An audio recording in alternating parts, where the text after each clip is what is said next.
We are the most adaptable species on Earth, not because of our strength, nor our speed, but because of something far more remarkable, our ability to evolve socially at lightning speed. Our bodies may take millennia to adjust to the sun or how to endure new climates, but our social habits can shift in weeks. We've built entire cultures, reversed traditions, adopted new technologies, and transformed values within a single generation, all in response to changing environments and, most of all, to each other. Consider how quickly we adjust to new circumstances. A person can move to a new city and in just a few days adapt to new customs, adopt a new daily rhythm, and even change their accent to match those around them. We group with those like us, we resist those unlike us, and we increasingly tailor our world, our news, our friends, our entertainment, to reflect what we already believe. This rapid plasticity is our evolutionary superpower. But like all superpowers, it has a shadow. The same gift of rapid adaptation also makes us deeply vulnerable to what we might call the synthetic. A synthetic is a copy of an original, a likeness, a reflection, a reproduction. It is not false, nor evil, but it is not the thing itself. A bouquet is a synthetic of a meadow. Wine is the condensed memory of grapes. A photograph is a frozen sliver of the moment that has already slipped away. Even the words you are hearing now are synthetic, symbols pointing toward thoughts and experiences that are not here, but elsewhere. We have always lived amongst such copies. They are not new, nor are they inherently harmful. But the danger lies in forgetting what they are. A flower in a vase cannot root itself in soil. A picture of a feast will never fill an empty stomach. A fantasy held in the mind cannot substitute for the warm, unpredictable presence of another person. The synthetic is not life itself. It is life once removed. Consider intimacy. A person can lie with their partner, yet find their imagination drifting elsewhere, conjuring the presence of someone absent. In that moment, they are both with the real and the synthetic, the body beside them and the fantasy within them. Pornography sharpens this division. It delivers the simulation of closeness without the entanglements of a relationship, the body without the reciprocity, the pleasure without the shared vulnerability. It is compelling precisely because it is easier. But the more we return to it, the more it conditions our sense of what intimacy is, until the copy begins to replace the original. The same pattern can be seen in the most simplest corners of daily life. Ordering food to your door is not the same as chopping vegetables, kneading dough, and breathing in the smell of a meal you have just created. Watching a string of curated clips is not the same as sitting in silence with friends, letting the conversation unfold without a script. The synthetic offers us the fruit already peeled, the story already simplified, the feeling already heightened. And because our minds are so pliant, so eager to adapt, we quickly begin to prefer the synthetic over the source. The constant presence of the synthetic, both digitally and physically, shapes our preconceived notions about how things should be. We absorb idealized narratives about how life ought to look, about health, beauty, success. We walk into life with a script in our head, a preconceived notion of right and wrong.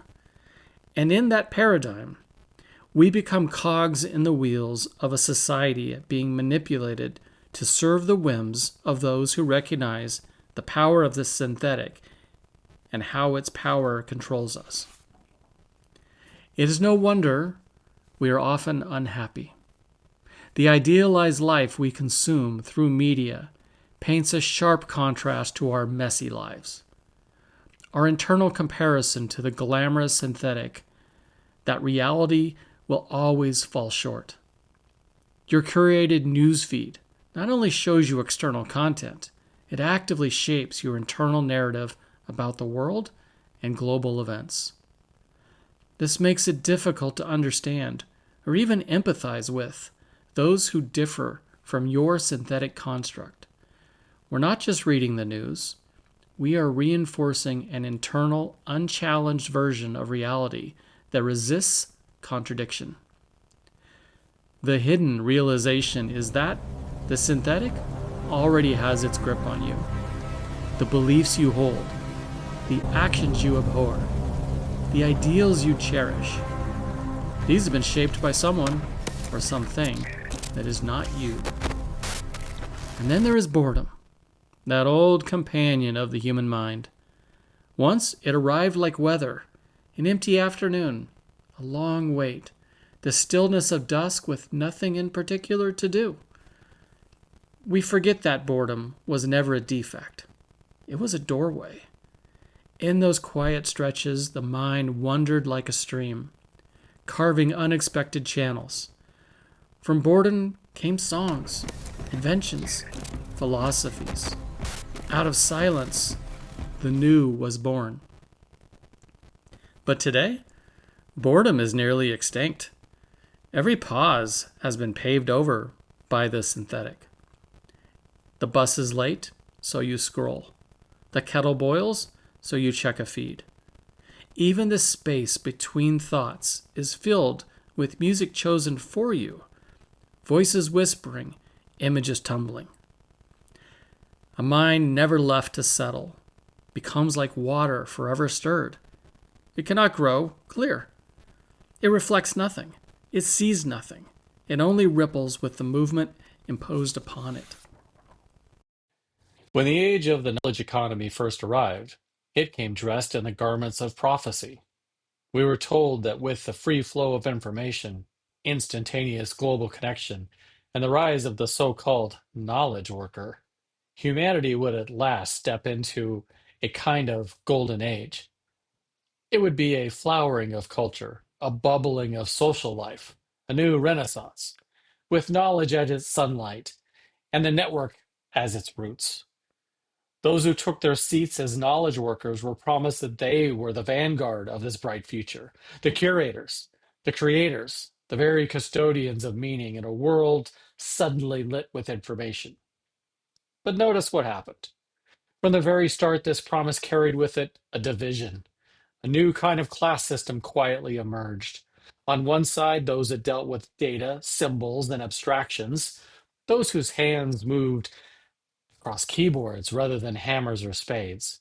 And on the other, those whose labor remained grounded in the physical world, in the tangible and the immediate. The prestige tipped towards the abstract. The knowledge worker was placed upon a pedestal, while the skilled laborer, once the backbone of civilization, was quietly lowered in status, their value diminished.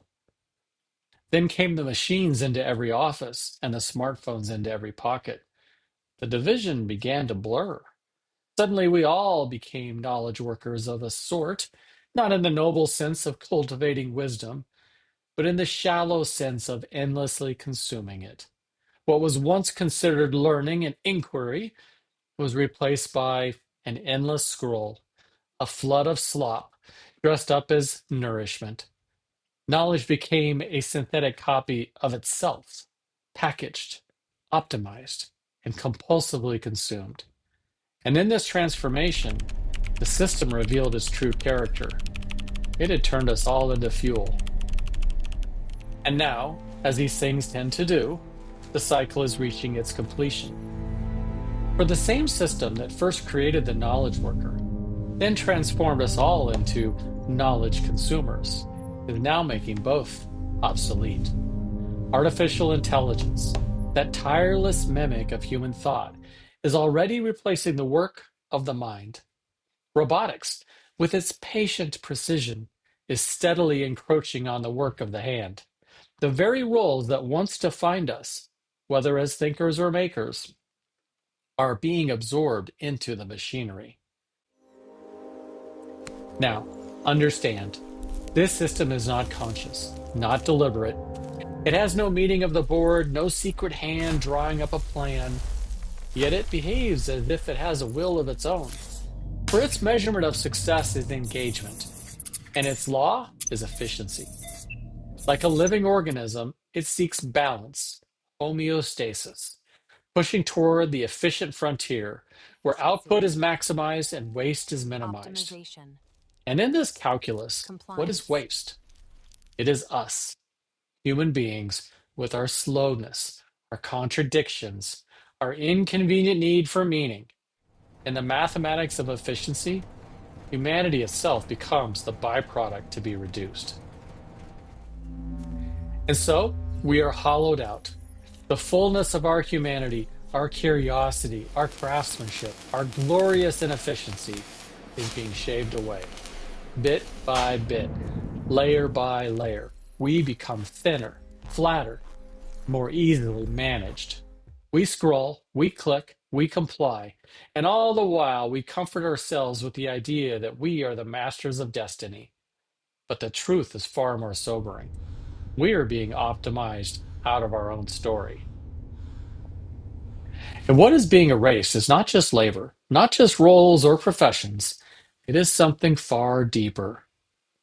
The very sense of what it means to be human. For this system does not care whether we flourish or wither. It does not care whether we love or despair or create.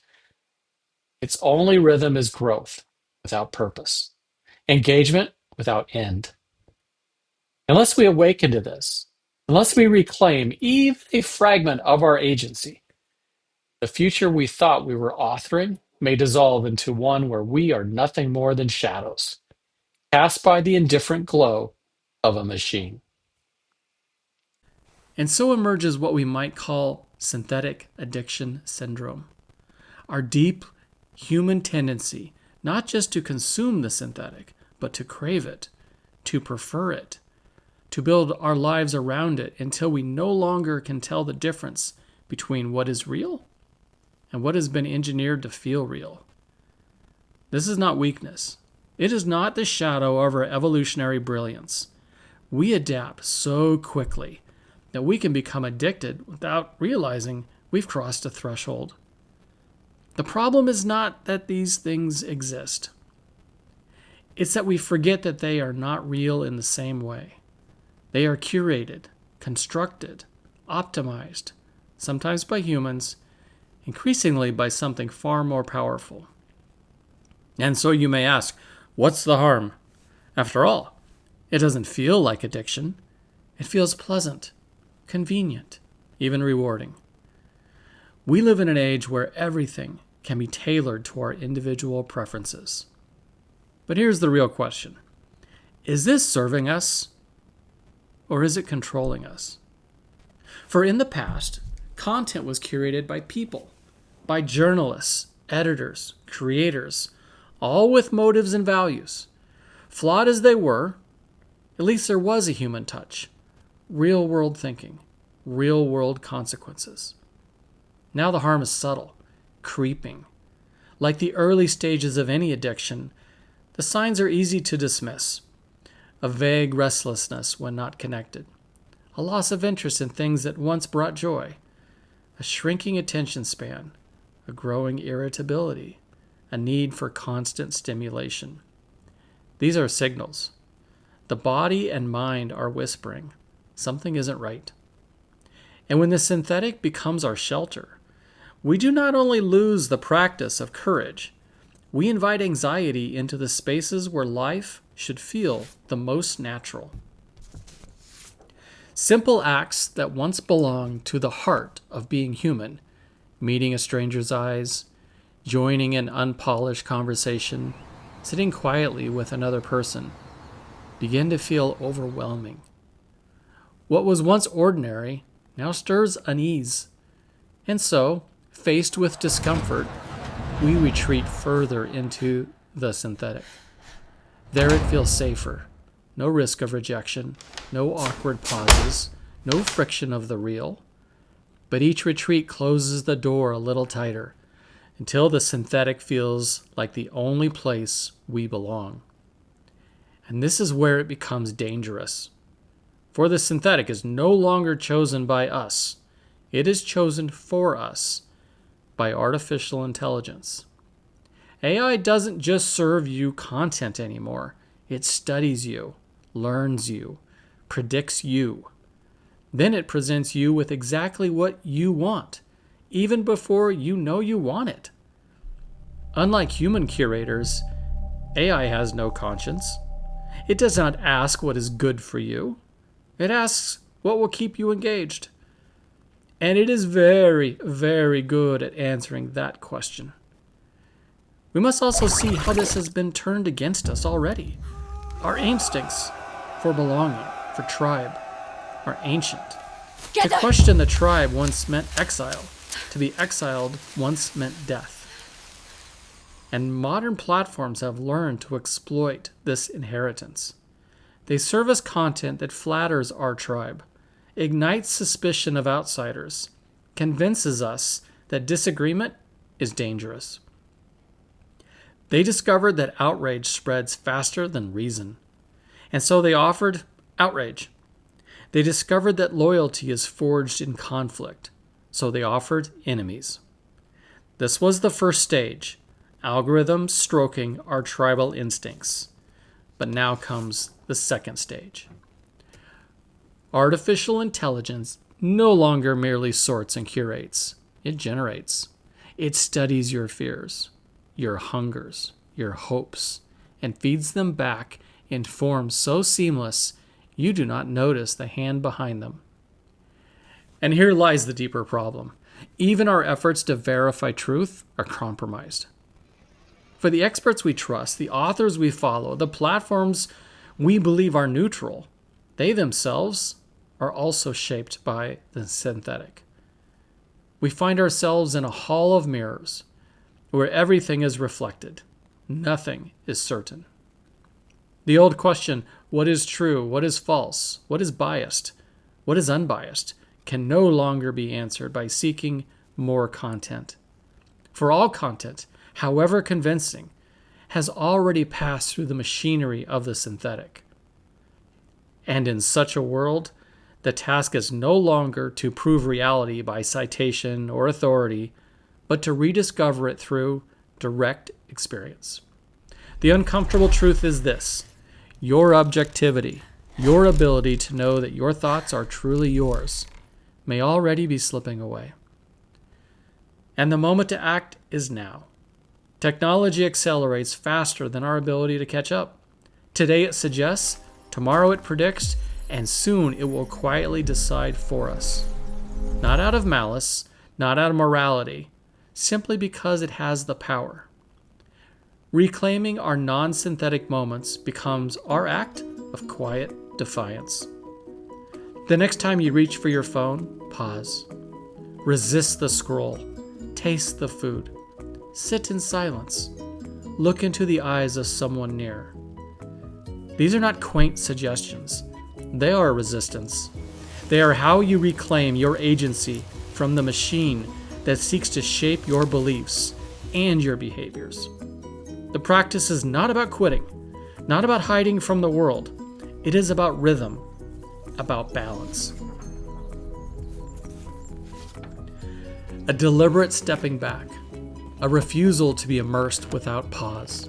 Not forever, not all at once, but regularly. To taste again the difference between what is real and what is manufactured. To reclaim the patch of inner ground that belongs only to you. Not because you should, but because if you don't, you may one day wake up and find there is no longer an independent you to defend.